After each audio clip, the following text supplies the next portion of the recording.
مکہ کے کفار حضور صلی اللہ علیہ وسلم کو قتل تو نہیں کر سکتے تھے کیونکہ انہیں خاندان بنو ہاشم سے بدلہ اور لڑائی بھڑک اٹھنے کا خوف بنا رہتا تھا، لیکن مکہ کے کفار حضور صلی اللہ علیہ وسلم کو طرح طرح کی تکلیف دینے لگے اور ظلم و ستم کا پہاڑ توڑنے لگے۔ سب سے پہلے وہ لوگ حضور صلی اللہ علیہ وسلم کو جادوگر، جھوٹا اور پاگل بولنے لگے، معاذ اللہ، اور اس کی چرچا ہر گلی و بازار میں جا کر کرتے اور پروپوگینڈا کرنے لگے۔ کفار مکہ نے آپ صلی اللہ علیہ وسلم کے پیچھے بدماش لڑکوں کو لگا دیا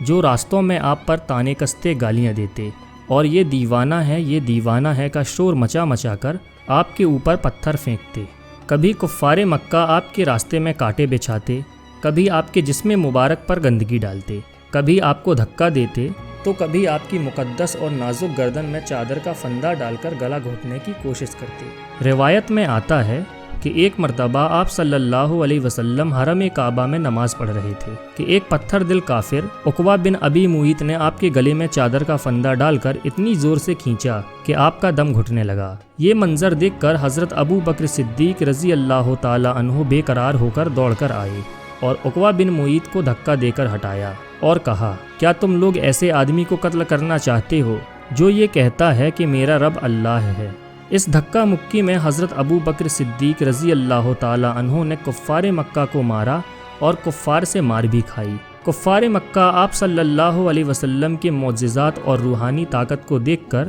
آپ کو سب سے بڑا جادوگر کہتے۔ جب حضور صلی اللہ علیہ وسلم قرآن پاک کی تلاوت فرماتے تو یہ لوگ قرآن کو لانے والے جبرائیل علیہ السلام اور قرآن کو اتارنے والے اللہ رب العزت کو اور آپ کو گالیاں دیتے، معاذ اللہ۔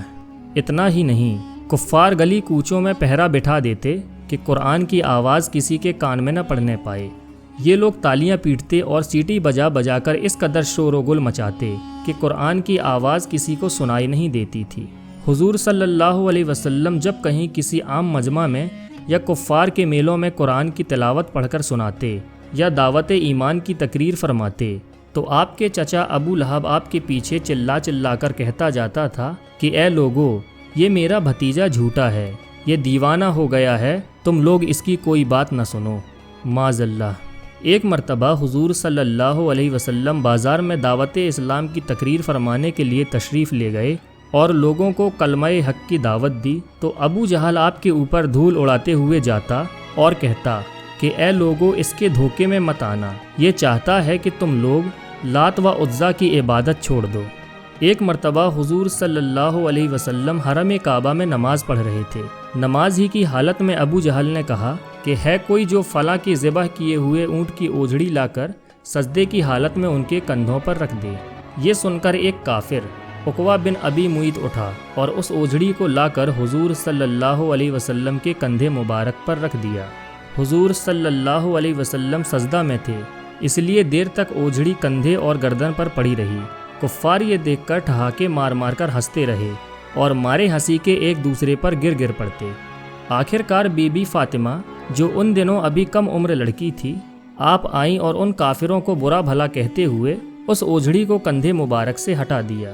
حضور صلی اللہ علیہ وسلم کے قلب مبارک پر کفار قریش کی اس بدماشی سے انتہائی صدمہ گزرا اور نماز سے فارغ ہو کر 3 مرتبہ یہ دعا مانگی، اے اللہ تو قریش کو اپنی گرفت میں پکڑ لے۔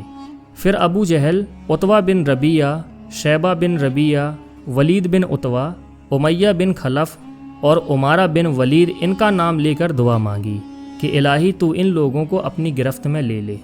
حضرت عبداللہ بن مسعود رضی اللہ تعالی عنہ فرماتے ہیں